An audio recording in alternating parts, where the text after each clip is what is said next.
വിശുദ്ധ ഖുർആനിലെ ധാരാളക്കണക്കിന് പേജുകളിൽ താളുകളിൽ നമ്മൾ മറിക്കുമ്പോൾ ഇബ്രാഹിം നബി അലൈഹിസ്സലാമിന്റെ മനസ്സിൽ തട്ടിയ ആത്മാർത്ഥമായ ദുആകൾ പഠിക്കാതെ പറയാതെ നമുക്കത് പൂർത്തിയാക്കാൻ കഴിയില്ല.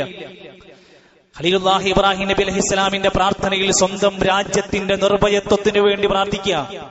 ഒരു നാടിൽ, ആ നാട്ടിൽ ജീവിക്കുന്ന മനുഷ്യർക്ക് നിർഭയത്വത്തോടെ ജീവിക്കാൻ വേണ്ടി ഒരു പ്രവാചകൻ പ്രാർത്ഥിക്കുന്നുവെങ്കിൽ അതിന്റെ ആവശ്യകത എത്രമാത്രമുണ്ടെന്ന് ശ്രദ്ധിച്ചു നോക്കൂ സുഹൃത്തുക്കളെ. റബ്ബി ജഅൽ ഹാദൽ ബലദ ആമിന വജ്നുബ്നി വബനിയ അൻ നഅ്ബുദൽ അസ്നാം. റബ്ബി ജഅൽ ഹാദൽ ബലദ ആമിന. അല്ലാഹുവേ, ഞാനിപ്പോൾ ഈ താമസിക്കുന്ന മക്ക എന്ന രാജ്യത്തെ നീ ഒരു നിർഭയത്വത്തിന്റെ രാജ്യമാക്കി മാറ്റിത്തരണം. വജ്നുബ്നി, എന്നെ അകറ്റേണം, മാറ്റി നിർത്തണം. വബനിയ, എന്റെ സന്താനങ്ങളെയും അൻ നഅ്ബുദൽ അസ്നാം. ഒരു നാട്ടിൽ നിന്നുകൊണ്ട് വിഗ്രഹാരാധന ചെയ്യുന്നതിൽ നിന്ന് റബ്ബേ ഞങ്ങളെ നീ അകറ്റേണമേ, മാറ്റേണമേ. എത്ര പ്രാധാന്യമുണ്ട് കേരളത്തിൽ ഈ പ്രാർത്ഥനക്ക്. റബ്ബേ, എന്റെ രാജ്യത്തെ, എന്റെ നാടിനെ നിർഭയത്വമുള്ള ഒരു നാടാക്കി മാറ്റി തരണം. സുരക്ഷിതമായി ജീവിക്കാൻ, സൗഹാർദ്ദത്തോടെ ജീവിക്കാൻ, ആദർശം തുറന്നു പറയാൻ, മതപരമായ സ്വാതന്ത്ര്യങ്ങളെല്ലാം ഉൾക്കൊണ്ടുകൊണ്ടും സഹിച്ചും പരസ്പരം കൊടുത്തുമൊക്കെ ജീവിക്കാൻ, സഹിഷ്ണുതയുടെ സഹവർത്തിത്വത്തിന്റെ ഉദാത്തമായ മാതൃകകൾ കാണിച്ചുകൊണ്ട് വളരെ നിർഭയത്വത്തോടെ ഏതൊരു മനുഷ്യനും ജീവിക്കാൻ ഉതകുന്ന ഒരു രാജ്യമാക്കി മാറ്റണം. ഇന്ത്യ രാജ്യത്തിന്റെ പഴയകാല പൈതൃകമൊക്കെ നമ്മളൊന്ന് മനസ്സിലാക്കിയാൽ ഈ ഒരു പ്രാർത്ഥനയ്ക്ക് എത്ര പ്രസക്തിയുണ്ട്. പിന്നെ പറഞ്ഞത്, എത്ര നിർഭയത്വമുള്ള രാജ്യമാണെങ്കിലും അള്ളാഹുവിന് അവിടെ ഇഷ്ടപ്പെടണമെങ്കിൽ അള്ളാഹുവല്ലാത്ത ശക്തികളെ ആരാധിക്കുന്ന പ്രവർത്തനങ്ങൾ ഇല്ലാതാകണം. അതിനുവേണ്ടിയാ പ്രാർത്ഥിച്ചത്. വബനിയ, ഞാൻ മാത്രമല്ല എന്റെ ഭാവിയിൽ വരാനിരിക്കുന്ന സന്താനങ്ങളെയും വിഗ്രഹാരാധനയിൽ നിന്ന് രക്ഷപ്പെടുത്തണമെന്നുള്ള പ്രാർത്ഥന സ്വന്തം നാടിനു വേണ്ടിയാണ്. താൻ ചെയ്യുന്ന ഓരോ നന്മകളും അല്ലാഹ് കാണുന്നുണ്ട്, അറിയുന്നുണ്ട്, മനസ്സിലാക്കുന്നുണ്ട്. എങ്കിലും ചെയ്ത നന്മകൾ എത്ര ചെറുതാണെങ്കിലും റബ്ബേ നീ സ്വീകരിക്കണമെന്ന പ്രാർത്ഥന, നമ്മൾ ചെയ്യുന്ന നന്മകൾ സ്വീകരിച്ചു കിട്ടാനുള്ള പ്രാർത്ഥന. റബ്ബനാ തഖബ്ബൽ മിന്നാ ഇന്നക അൻതസ് സമീഉൽ അലീം. റബ്ബേ, നിന്നോട് പ്രാർത്ഥിക്കുകയാണ്, നീ ഞങ്ങളുടെ പ്രാർത്ഥനകൾ, ഞങ്ങളുടെ ഇബാദത്തുകളെല്ലാം നീ കബൂലാക്കണേ. എന്തുകൊണ്ടാ നിന്നോട് പ്രാർത്ഥിക്കുന്നത്? നീയാണ് സമീഅ്, എല്ലാം കേട്ട് ഉത്തരം ചെയ്യാൻ കഴിവുള്ള ഒരേ ഒരു ശക്തി നീയാണ് റബ്ബേ. ഈ വാക്ക് നമ്മൾ പറയാറില്ല. റബ്ബനാ തഖബ്ബൽ മിന്നാ ഒക്കെ നമുക്ക് പറയാൻ പറ്റും. അല്ലാഹുവേ, നീയാണ് എന്റെ പ്രാർത്ഥന കേട്ട് എന്റെ പ്രാർത്ഥനക്ക് ഉത്തരം ചെയ്യാൻ കഴിവുള്ള സമീഅ്, നീ മാത്രമാണ് റബ്ബേ. അൽ അലീം, സർവജ്ഞാനവുമുള്ള, കാലവ്യത്യാസമില്ലാത്ത, ദൂരവ്യത്യാസമില്ലാത്ത, ഏത് വനാന്തരങ്ങളിലുള്ളതാണെങ്കിലും അറിയാൻ കഴിവുള്ള ശക്തി നീയാണ്. ഇബ്രാഹിം നബിന്റെ വിശ്വാസമാണത്. റബ്ബേ, നിന്നോടാണത് പ്രാർത്ഥിക്കുന്നത് കൊണ്ട് നമ്മുടെ അമലുകൾ എത്ര ചെറുതാണെങ്കിലും വലുതാണെങ്കിലും അത് കബൂൽ ചെയ്ത് കിട്ടാൻ വേണ്ടിയിട്ട് മഹാന്മാര് പോലും പ്രാർത്ഥിച്ചുവെങ്കിൽ നമ്മളും അതൊക്കെ ചെയ്തിട്ടുണ്ടല്ലോ, ഞാൻ ചൊല്ലിയിട്ടുണ്ടല്ലോ, ഞാൻ പറഞ്ഞിട്ടുണ്ടല്ലോ. പോരാ, അത് സ്വീകരിച്ചു കിട്ടാൻ വേണ്ടിയുള്ള പ്രാർത്ഥനകൾ ഉണ്ടാവണം.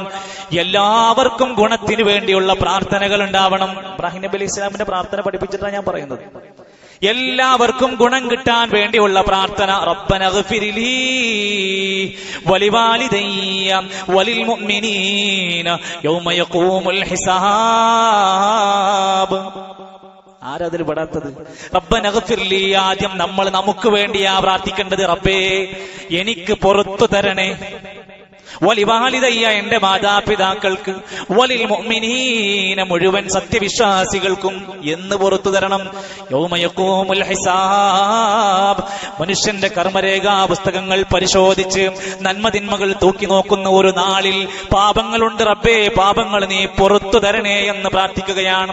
ഉലമാക്കന്മാർ ഈ ആയത്ത് വിശദീകരിപ്പിച്ചപ്പോ സന്ദർഭത്തിൽ പറഞ്ഞത് പ്രാർത്ഥനയുടെ ഒരു രീതിയാണ്. ആദ്യം സ്വന്തത്തിന് വേണ്ടി പ്രാർത്ഥിക്കുക, പിന്നെ മാതാപിതാക്കൾക്ക് വേണ്ടി പ്രാർത്ഥിക്കുക, പിന്നീട് മുഴുവൻ സത്യവിശ്വാസികൾക്കും ഖൈറിന് വേണ്ടി പ്രാർത്ഥിക്കുക.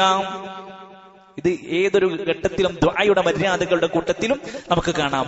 ആഗ്രഹങ്ങൾ പൂവണിയാൻ, മുറാദുകൾ ഹാസിലാകാൻ, ജീവിതത്തിൽ കൊതിക്കുന്ന ആഗ്രഹങ്ങൾ നേടിയെടുക്കാൻ എന്താ മാർഗം? ചരടാണോ? ഏലസുകളാണോ, ദർഗകളാണോ, അതേ രൂപത്തിലുള്ള എന്തെങ്കിലും അന്ധവിശ്വാസങ്ങളാണോ? ഏതെങ്കിലും മോതിരം ധരിച്ചാൽ മതിയോ, ഏതെങ്കിലും മാല ഇട്ടാൽ മതിയോ, ഏതെങ്കിലും വെള്ളം കലക്കി ഒഴിച്ചാൽ മതിയോ? ഇബ്രാഹിം നബി അലൈഹിസ്സലാമിന് വയസ്സാം കാലത്ത് ഒരാഗ്രഹം, റബ്ബേ സന്താനം വേണം, നല്ല മക്കൾ വേണം, ജീവിതത്തിൽ ഇനിയും ഈ ജീവിതത്തിന്റെ ബാക്കിയാകുന്ന രൂപത്തിൽ തലമുറകൾ കൈമാറാൻ പറ്റുന്ന ഒരു പ്രബോധകനായ നല്ല നല്ല സന്താനങ്ങൾ വേണമെന്ന പ്രാർത്ഥന, അഭിലാഷമാണ്, ആഗ്രഹമാണ്. അത് പൂവണിയാൻ എന്താ മാർഗം?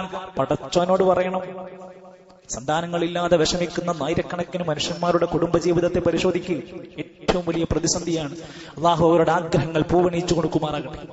നല്ല സന്താനങ്ങൾക്ക് വേണ്ടി അവരൊക്കെ ആഗ്രഹിക്കുന്നു. അതിനുവേണ്ടി എത്ര പണം വേണമെങ്കിൽ, ഏത് ആശുപത്രി, ഏത് രാജ്യത്തും അവർ ഹലാലായ ചികിത്സക്ക് അവർ തയ്യാറാകും. അതൊരു വലിയ ആഗ്രഹമാണ്. ഇബ്രാഹിം നബി അലൈഹിസ്സലാത്തു വസ്സലാമിനും ആഗ്രഹം തോന്നി. ഇനി എന്താ ചെയ്യേണ്ടത്? ഭാര്യയുണ്ട്, കുടുംബജീവിതമുണ്ട്, പക്ഷേ റബ്ബിന്റെ തവക്കുൽ, റബ്ബിൽ നിന്നുള്ള തൗഫീഖ് വേണം. റബ്ബി ഹബ്ലി മിനസ് സാലിഹീൻ, റബ്ബേ എനിക്ക് സ്വാലിഹീങ്ങളിൽപ്പെട്ട സന്താനത്തെ തരണേ. ഒരു സന്താനത്തെ തരണേന്നല്ല, അതിനാണെങ്കിൽ ഒരു വലതെന്ന് പറഞ്ഞാൽ മതിയായിരുന്നു. റബ്ബി ഹബ്ലി മിനസ് സാലിഹീൻ, സാലിഹീങ്ങളുടെ കൂട്ടത്തിൽ സൽക്കർമ്മകാരികളായി പെടാവുന്ന നല്ല സന്താനങ്ങളെ തരണേ എന്ന് ഇബ്രാഹിം നബി അലൈഹിസ്സലാത്തു വസ്സലാം അങ്ങ് പ്രാർത്ഥിച്ചപ്പോ അള്ളാഹ് കൊടുത്തിരിക്കുന്നത് ഒന്നല്ല, ഇബ്രാഹിം നബി അലൈഹി സ്വലാം പറഞ്ഞ ഇസ്മാഈല വ ഇസ്ഹാഖ്, രണ്ടാളെ കൊടുത്തത്. അത് രണ്ട് മനുഷ്യരല്ല, രണ്ട് നബിമാരെയാണ് കൊടുത്തത്. വിശുദ്ധ ഖുർആനിൽ 8 സൂറത്തുകളിലായി 12 തവണ പേര് വിളിച്ച പ്രവാചകരാണ് ഇസ്മായിൽ നബി അലൈഹിസ്സലാത്തു വസ്സലാം. ഇബ്രാഹിം നബി അലൈഹിസ്സലാമിന്റെ വയസ്സുകാലത്ത് മലക്ക് വന്നിട്ട് പറയുകയാണ്, ഫബശ്ശർനാഹു ബിഗുലാമിൻ ഹലീം, അദ്ദേഹത്തിന് നാം സന്തോഷ വാർത്ത കൊടുക്കുകയാണ്. ബിഗുലാമിൻ, താങ്കൾക്കൊരു മകനുണ്ട്, വരാനിരിക്കുന്നു. ഹലീം, നല്ല വിവേകമുള്ള സഹനശാലിയായ നല്ല ഒരു സന്താനത്തെ നിങ്ങൾക്കിതാ തരാൻ പോവുകയാണ്. അള്ളാഹുവിനോട് പ്രാർത്ഥിച്ചു, അള്ളാഹ് ഉത്തരം കൊടുത്തു. പ്രാർത്ഥനയുടെ ഗുണമായി രേഖപ്പെടുത്താം. അങ്ങനെ സന്താനം ലഭിച്ച സമയത്തും അള്ളാഹാനെ സ്തുതിക്കുകയാണ്. പ്രിയപ്പെട്ട രക്ഷിതാക്കളെ, നമുക്ക് റബ്ബ് ഒന്നല്ല രണ്ടല്ല എത്ര മക്കളെയാ തന്നത്. നമ്മൾ ആഗ്രഹിച്ചതിനേക്കാൾ അപ്പുറത്ത് പടച്ച റബ്ബ് നമുക്ക് എത്ര സുന്ദരമായ നിമിഷങ്ങൾ ആ കുടുംബത്തിൽ തന്നത്. പക്ഷെ ഇബ്രാഹിം നബി പറഞ്ഞ വാക്ക് നോക്കൂ നിങ്ങൾ, അൽഹംദുലില്ലാഹ് അല്ലദീ വഹബലി അലൽ കിബരി ഇസ്മാഈല വ ഇസ്ഹാഖ് ഇന്ന റബ്ബീ ലസമീഉദ് ദുആ. പലർക്കും പല വീടുകളിലും ഭാര്യ അധികം പ്രസവിക്കുന്നു എന്നത് പരാതിയുള്ള ഉമ്മമാരുണ്ടാകാം, ബാപ്പമാരുണ്ടാകാം. പല ആളുകളും ഭാര്യമാര് കൂടുതൽ പ്രസവിക്കുന്നവർ, ഭർത്താക്കന്മാരെ പരിഹസിക്കുന്നവരുണ്ടാകാം. ഈ രൂപത്തിലൊക്കെയുള്ള കാഴ്ചപ്പാടുണ്ടെങ്കിൽ വാർദ്ധക്യകാലത്തും സന്താനം കിട്ടിയപ്പോഴും ഇബ്രാഹിം നബി പറഞ്ഞത് അൽഹംദുലില്ലാഹ്, അല്ലാഹ്ക്ക് സ്തുതിയാണ്.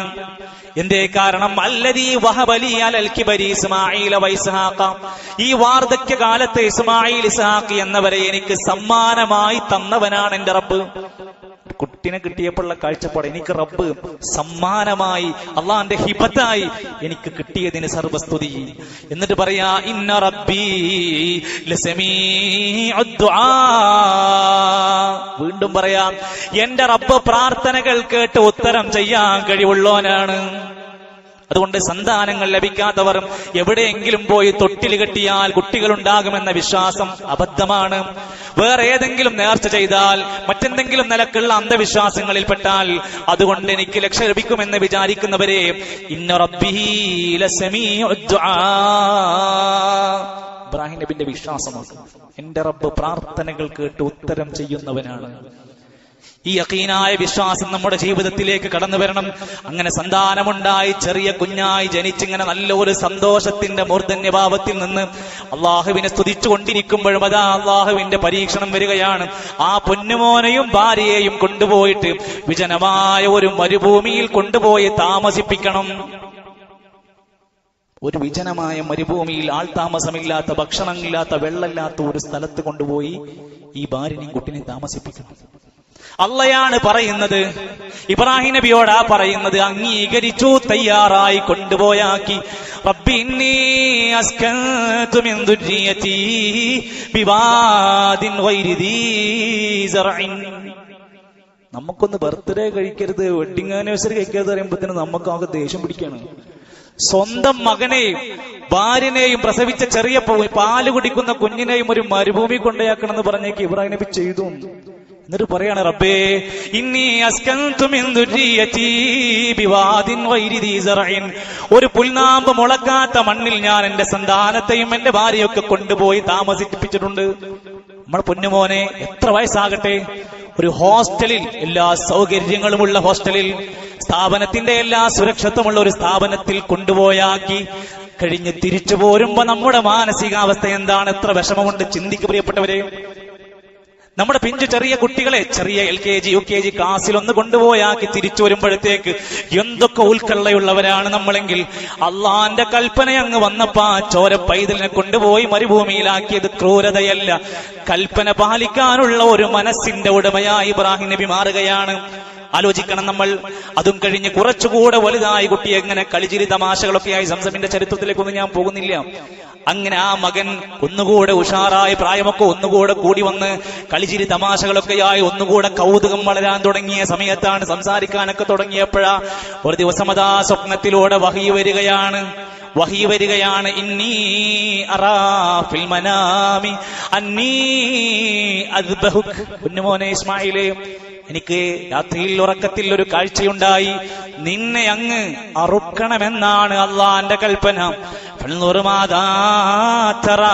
പൊന്നുമോനെ, നിനക്ക് എന്ത് അഭിപ്രായമാണ് പറയാനുള്ളത്? ശരിക്കും നമ്മുടെ വീട്ടിലേക്ക് ഈ ആയത്തിനെ കൊണ്ടുവരണം. പൊന്നുമോനെ, നിന്നെ അറുക്കാനാണ് എനിക്ക് അള്ളാഹുവിന്റെ കൽപ്പന, ഞാൻ എന്ത് ചെയ്യണം മോനെ? നമ്മളെ മക്കളാണെങ്കിൽ പറയും, ബാപ്പാ നിങ്ങൾ എന്റെ ബാപ്പയാണെന്നത് ശരിയാണ്, പക്ഷെ മേല് തൊട്ട് കളിക്കാൻ ഞാൻ സമ്മതിക്കൂല, എന്റെ അവകാശത്തുമ്പോ തൊട്ട് കളിക്കാൻ സമ്മതിക്കൂല. നമ്മുടെ കുട്ടിന്റെ കയ്യിൽ നിന്ന് ഫോണ് മേടിച്ചാൽ മതി, അപ്പോഴത്തേന് അവൻ നമ്മളെ മേക്കിട്ട് കയറും. ഉമ്മയാണോ വാപ്പയാണോ എന്ന് ഓർമ്മ ഉണ്ടാവില്ല. എന്തെങ്കിലും ഒരു വേണ്ടാത്ത കാര്യം അവനോട് വേണ്ടെന്ന് പറഞ്ഞാൽ മതി, അവൻ വീട്ടിൽ നിന്ന് ഇറങ്ങി ചാടിപ്പോവും. എത്ര സംഭവങ്ങൾ നമ്മൾ കേട്ടുകൊണ്ടിരിക്കുന്നത്. പൊന്നുമോനെ, നിന്നെ അറുക്കണമെന്നാണ് അള്ളാന്റെ കൽപ്പന, എന്ത് ചെയ്യണം? മോന്റെ മറുപടിയാപത്തി, പൊന്നുമോ പൊന്നാര ഉപ്പ, പ്രിയപ്പെട്ട ഉപ്പച്ചി, നിങ്ങളോട് അള്ള എന്താണോ പറഞ്ഞത് അത് നിങ്ങളങ്ങ് ചെയ്തോളൂ. പിന്നെ കിടക്കേണ്ടത് ഞാനല്ലേ, അറുക്കുന്നത് എന്നെയല്ലേ.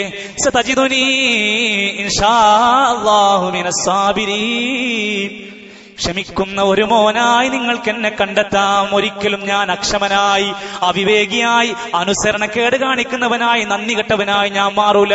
ക്ഷമിച്ച് ഞാൻ അങ്ങ് കടന്നു കയറാൻ ഞാൻ തയ്യാറാണ്. എന്തൊരു നല്ല മനസ്സൊരു മകന്റെ മനസ്സിനെ ഇത്രമാത്രം അഭിനന്ദിക്കേണ്ടുന്ന വാക്കുകളല്ലേ പറഞ്ഞത്. പാപ്പാന്റെ കൽപ്പന, അള്ളാന്റെ കൽപ്പന, ഞാനത് അനുസരിക്കാൻ തയ്യാറാണ്, ഞാനത് ചെയ്യാൻ വേണ്ടിയിട്ട് ശ്രമിക്കുന്നവനാണ് എന്ന രൂപത്തിലാണ് ക്ഷമാലുവായി മാറാമെന്ന് പറഞ്ഞത്. നമ്മുടെ വീട്ടിലൊക്കെ ചെറിയ ചെറിയ കാര്യങ്ങൾ പറഞ്ഞാൽ പോലും അനുസരിക്കാതെ പ്രിയപ്പെട്ട ആൺമക്കളും പെൺമക്കളൊക്കെ ഒന്ന് ചിന്തിച്ചു നോക്ക്, നമുക്ക് എന്ത് ന്യായമുണ്ട്? ഇസ്മായിൽ നബി അലൈഹിസ്സലാമിന്റെ ചരിത്രത്തിൽ നിന്ന് പാഠം ഉൾക്കൊള്ളാതെ നമ്മളൊക്കെ എവിടെയൊക്കെ നല്ലതായ, എത്രത്തോളം എന്ന് വെച്ചാൽ മക്കളുടെ ഭാവിക്ക് ഉപകരിക്കുന്ന, അവർക്ക് നന്മയുണ്ടാക്കുന്ന കാര്യങ്ങൾ പറഞ്ഞാൽ പോലും ഇഷ്ടപ്പെടാത്ത, അനുസരിക്കാത്ത തലമുറയുള്ള കാലഘട്ടത്തിൽ ഈ വാക്കുകൾ എത്രമാത്രം വലുതാണെന്ന് നമ്മൾ ആലോചിക്കണം.